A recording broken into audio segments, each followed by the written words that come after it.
Good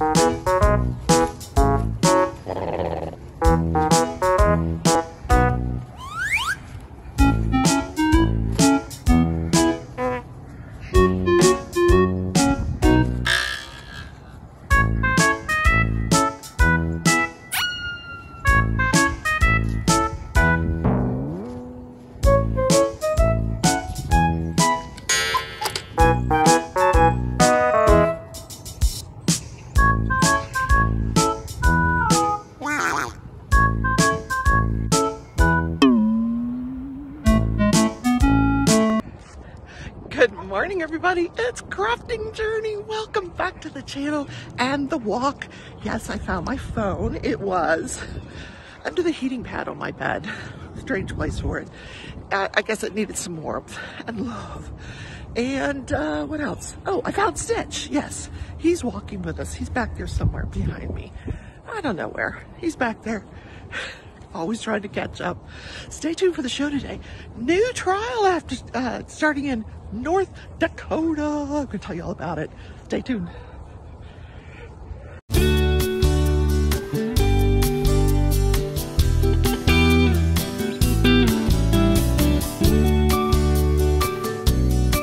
Good morning, everybody. Crafting Journey here. That Journey chick on Instagram and on my other channel, The Leftovers. The link to that channel is down in the description.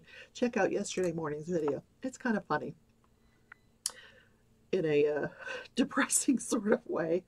I'm going to list that a lot of the stuff that's in that box.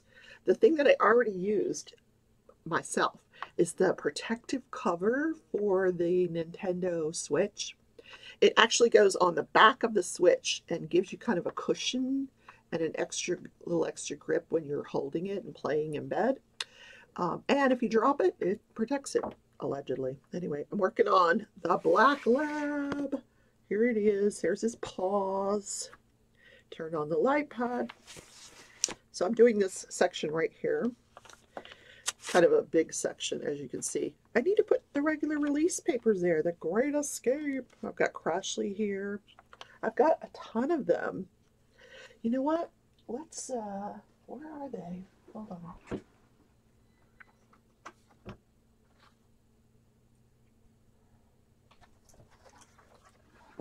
Oh, they're right here. I think. Are they right here? Are they right here? Well, some of them are here, yeah. All right, we'll do these. We'll do the... Hold on. Well, you're going to use these. Right here. These are Crashley papers. So what I will do is I will take these off and put some Crashley papers down. Why not? They're fun.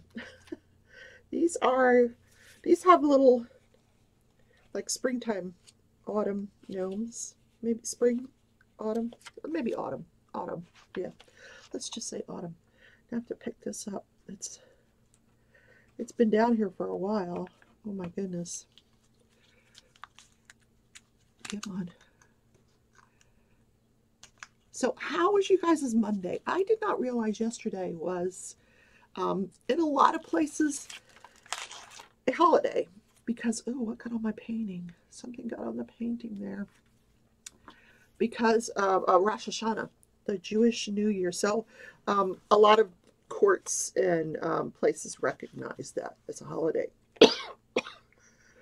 And some do not. The George Wagner trial went on, but Alex Jones and the Nicholas Cruz trial did not because of the holiday. So those two trials will resume today. So everything I said about them yesterday, ditto for today.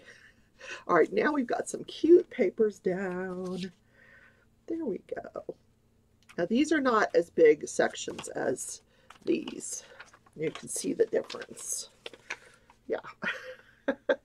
But that's okay. I probably should be doing smaller sections anyway. And these are all reusable. So I do save them. And for another time, put them back and save them for another time.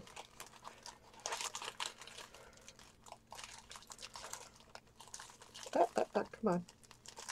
So thanks everybody who joined in the miniature event. I got a bunch of people yesterday that wanted to join and have joined.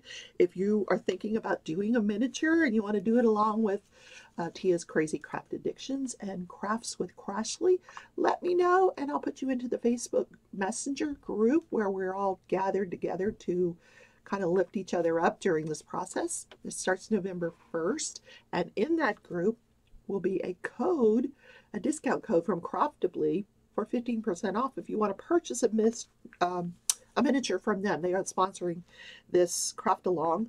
You don't have to purchase from them. You can purchase from anywhere you want.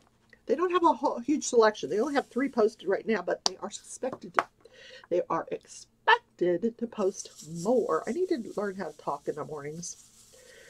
I do sit here in the mornings and drink some of my coffee before I come on camera, you know, so I'm a little bit awake.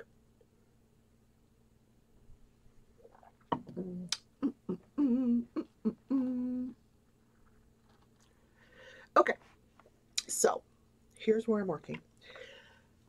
Don't forget to hit the like button on your way in or out of the show today, and subscribe if you're enjoying the content. If you are really enjoying the content and you want to share this with someone else who might enjoy, you know, listening to this while they craft every day, share it with them. Just hit the share button, copy the link, and send it to them.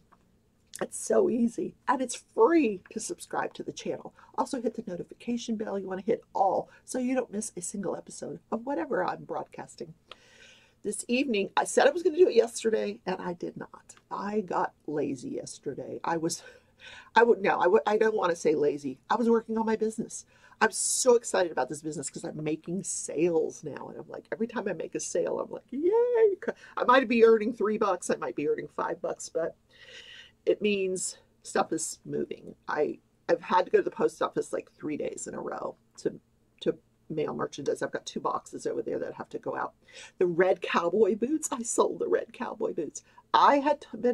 Through my research, I had learned that red cowboy boots sell very well, and they did. Now, what is the other thing I'm sending out today? Oh, these reader books with a little electronic reader. I made a few bucks on that, so that's going out today. I'm so excited. I mean, I'm not making a ton of money, but it's a start. And am I spending money on inventory? Yes, I am.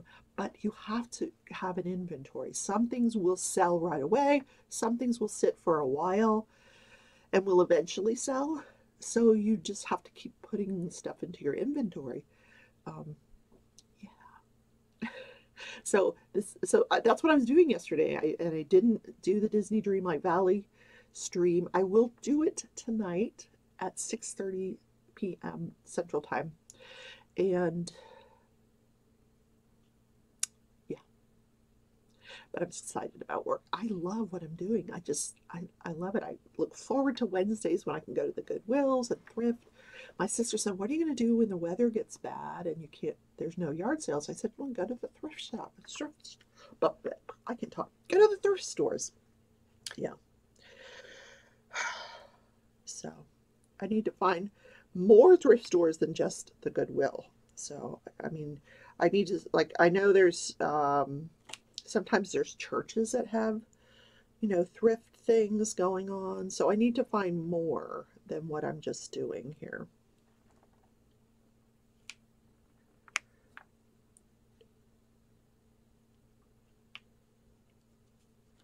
And oh my God, the weather this morning was amazing. I hate to say that because I know some of you are getting ready for a hurricane or you're going through a hurricane right now. And I'm just bragging about the weather here. I'm so sorry that you're going through that. But thank God I moved out of Florida because where that hurricane is headed is exactly where I used to live. Yep, right below Tampa, unless it's changed direction. But they said it was so slow moving that they didn't expect it would change direction.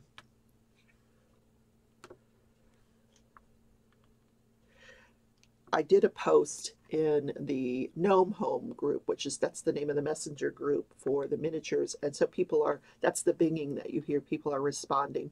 Tia said, I'm so excited. Many of us have worked on a miniature or two.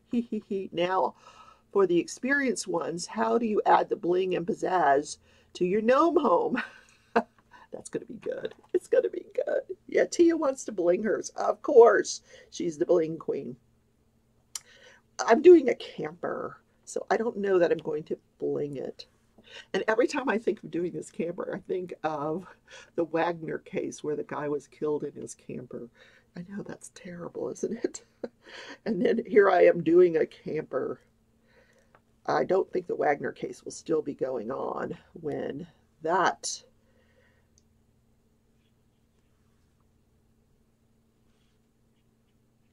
event occurs in November.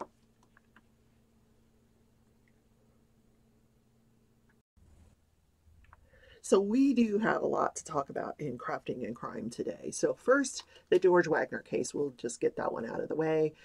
As I predicted yesterday, they were covering the fourth crime scene, the crime scene of Kenneth Wagner. He is a cousin of Chris Sr. So as you recall, Chris Sr.'s crime scene, Chris Sr. lived with Gary. His crime scene was first. Then there was two other crime scenes. The last crime scene was Kenneth, who lived 15 minutes away from the other three crime scenes, and was discovered by his son when he went to find out why his dad wasn't responding to his phone calls. So interesting, they did recover a bullet from Kenneth's head. The medical examiner said that he died in his sleep. He was actually shot in the right eye, and it went through the eyelid, so that gave her the conclusion that he was sleeping when it occurred, and probably from about 3 feet away. Then they put on a ballistics expert who, as far as ballistic experts go, I'm always usually really bored. This guy was very, very good in his explanations. He had these models that were like gigantic, and so everybody could really get a feel for what he was talking about, when he was talking about the ridges and the detail, and how the gun works and what happens to the casings and the shells, and fascinating stuff the way he explained it. But he did conclude that the bullets recovered from Chris Sr. and Gary, the first crime scene, and the bullet recovered from Kenneth were from the same gun, 40 caliber gun, which is interesting because there were 8 murders and 3 of them were from the same gun. Now, I know I'm jumping to conclusions here, but 8 minus 5 is 3. 5 of the murders were confessed to by Jake Wagner. Jake says, I committed 5 of the murders.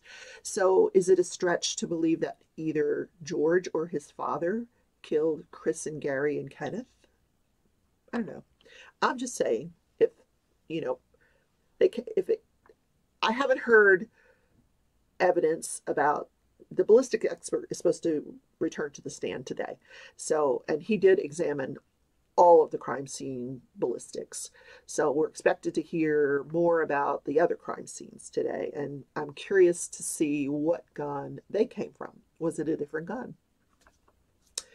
And I saw pictures of this George Wagner's father, George III, who they call Billy. He is a big man, like scary looking dude. Anyway, he goes on trial next year for this. So that is the Wagner case. So more of the ballistics expert today. Also, same thing as the other crime scenes. Nothing, no DNA found that links any of the Wagner family to any of the crime scenes, including Kenneth's camper. They really covered their tracks, I got to tell you. They really did. So now we have the case of Nikki Sue Entzel from Bismarck, North Dakota. She was in a romantic relationship with Earl Howard. Now, Nikki Sue is 44 years old, 41 at the time, and Earl's 43 years old. He is from Canada but has dual citizenship in the U.S. So they were having this romantic relationship. However, Nikki Sue was married to Chad Entzel. They had gotten married in 2016 and they had 2 children, Marcus and Christopher. Well, per the prosecution, Nikki and Earl plotted to kill Chad. So on December 30th of 2019, in the bedroom of the home of the Entzel family, Howard and Chad get into, Earl Howard and Chad get into an argument. Nikki's there. There's a double barrel shotgun found in that bedroom. And during this argument, Earl shoots Chad twice and they leave him to die there. Nikki moves out of the home and goes and stays in a motel paid for by Earl Howard. Then 3 days later, there's a house fire. First responders respond to a house fire. They put the fire out, and this is the Entzel home that's on fire. They put the fire out, and during that subsequent investigation, they find the body of Chad Entzel.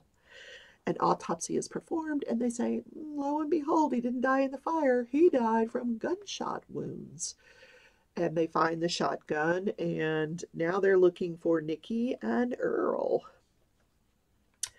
Well, they find Nikki first, and then she says, no, it was Earl. He did it, of course. So Earl flees back to Canada. They find him in Canada, and they do arrest him and extradite him back to the U.S. Now, Earl has already pled guilty to all of this, so there will be no trial for Earl, and it's expected that he will appear during the trial of Nikki to testify against her. Oh, how quickly the love fades. In any case, she had taken out a $28,000 renter's insurance policy on the home. So they didn't even own this home. They were renting it.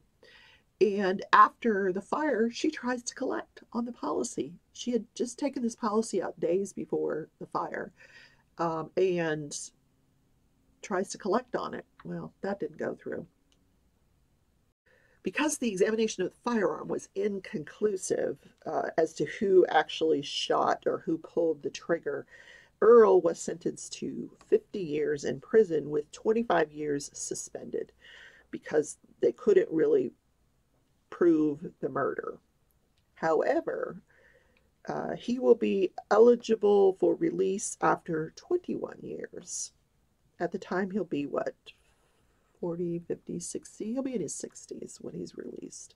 And he will be serving that time in an American prison.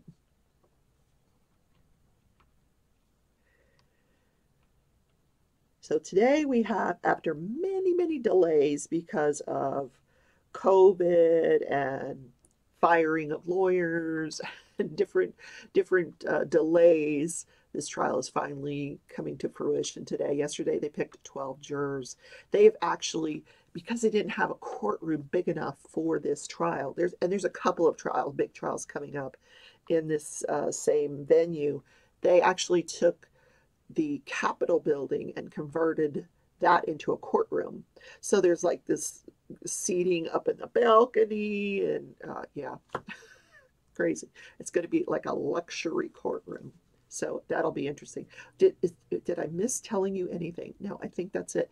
So the opening statements are this morning. I'm going to listen to those while I diamond paint, and I will bring you coverage of that tomorrow. Yes. Now, let's talk about another, not a trial, but it's a case that I talked about because this has a very local flavor to me. It happened very close to my home. Back on December 28th, 2017, a man named Andrew Finch comes out of his house and is shot by a SWAT team, by Justin Rapp of the Wichita Police. I live in Wichita. And here's what happened. 2 young men, Shane Gaskell and Casey Vine, are playing Call of Duty, World War II.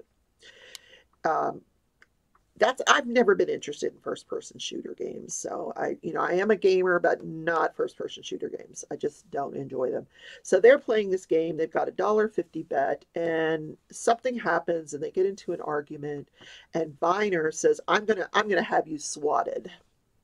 Now, what that means is that he's going to call in a false police report and have the SWAT team, respond to his house by saying, that someone's being held hostage, or, some kind of false report to get the SWAT team out there to Gaskell's home. And Gaskell says, "Fine, go right ahead. Here's my address." But he gives them the address of Andrew Finch. He gives them a false address. And poor Andrew Finch had no involvement in this whatsoever because it was the wrong address. The SWAT. So here, let me back up for a second. So Viner hires this famous swatter named Tyler Barris, who's famous on the internet for swatting, and you can contract with him and he'll set up the SWAT for you. He'll do the call to the police. So Barris calls into the Wichita police. They respond, that there's somebody being held hostage in this house. When they get there, Andrew, there is in the living room with his family. They're just sitting down to dinner, and they all of a sudden realize that they're being surrounded by cops. And he goes to the door, and he opens the door and starts to walk out the door, and is shot and killed. Now, the police officer, Justin Rapp, there was a huge internal investigation. He was cleared of any wrongdoing. He said that he thought the guy was going for a gun. I've seen the footage. I don't believe it, but, okay, that's it. Down the line, Tyler Barris is charged with involuntary manslaughter, false information, cyber stalking, interstate threats, a conspiracy to make false reports, and wire fraud. But what they do is they combine a lot of different cases because they had been piling up cases, and they were able to relate all of them back to Barris. So he was charged in federal court and is serving a 20-year sentence. He pled guilty, 51 counts across the country, and is serving 20 years in federal prison. Now, Casey Viner, the person that contracted with Barris, was served a 15-month sentence in prison with 2 years of supervised release following that sentence. He was sentenced for wire fraud, conspiracy to make false reports, obstruction of justice, and conspiracy to obstruct justice. So what happened to Gaskell? Well, Gaskell was charged with wire fraud. He pled guilty, and he was sentenced to probation. Now, Gaskell actually is from Wichita. Well, he violated that probation. So he was sentenced on the original charge yesterday to 18 months in prison. So he had it good, and he violated. Those swatting incidents are super scary. Oh my God. I went by that house the other day. It's just fortuitous that I was thinking about that house, and then the same day that guy is sentenced. On my way home yesterday from the doctor's appointment, I happened to go by that house, and it's abandoned. It's a 2-story home. It's an old wood home, and it's probably, because my house here was built in the 50s, so I'm going to say that home was probably also at least built in the 50s, probably older than that, but has stood the test of time, and weather, because we get a lot of tornadoes here in Kansas. But what a shame that whole event is. So let's talk about what happened this day in history. Well, I'm going to take you to the trial of Zsa Zsa Gabor. Yep, this is an interesting one. In 1989, during the closing arguments of her trial, and she is on trial for the slap heard around the world, she is driving her Rolls Royce and is pulled over by an LA police officer, a Beverly Hills cop. Is that the same as LA? I don't know. I don't know geography. I'm not from California. So she's pulled over by a Beverly Hills cop. And he says, your tags on your Rolls Royce are expired. So she just gets in her car and drives away. And so he goes after, he chases her down, gets her out of the car, and they're struggling because she's under arrest for fleeing. And she slaps him. He had a helmet on, so I don't know. So I guess he really took offense to this. But anyway, she's arrested, and she pleads not guilty. She said this was self-defense. I was defending myself during the arrest. So during the prosecution's closing arguments, he made some really, really hurtful remarks about Zsa Zsa Gabor that were totally unnecessary during his closing. And they were objected to by her attorney, but she bursts out into tears and flees the courtroom, just runs out of the courtroom. This day in history in 1989. Now, she is brought back later on, and she is found guilty, and she is sentenced to 72 hours in jail, followed by 120 hours of community service and $13,000 in fines. Now, Zsa Zsa Gabor lived to be 99 years old. She died in 2016 at the age of 99. My goodness. Bless her heart. Slapping the police officer. Yep. Like, somebody couldn't renew your tags on your Rolls Royce. Seriously? Oh my God. I'm sure she hired somebody to do that. It wasn't her responsibility, but whatever. Ultimately, she was driving the vehicle. Supposedly there was an open container of alcohol in the vehicle too, but who knows. So that is the show for today, guys. I hope you enjoyed the content. I do enjoy bringing it to you. Don't forget to hit that like button. Ready? Everybody's going to do the boop on the like button. Ready? 1, 2, 3, boop. There you go. It does help the algorithm. Helps YouTube show this video to new viewers. So I thank you very much, and I will see you either tonight in Disney's Dreamlight. Oh, I can't say it 3 times fast. Disney's Dreamlight Valley at 6:30 p.m. Central, or tomorrow in Crafting and Crime Daily. Bye, everybody. See you later.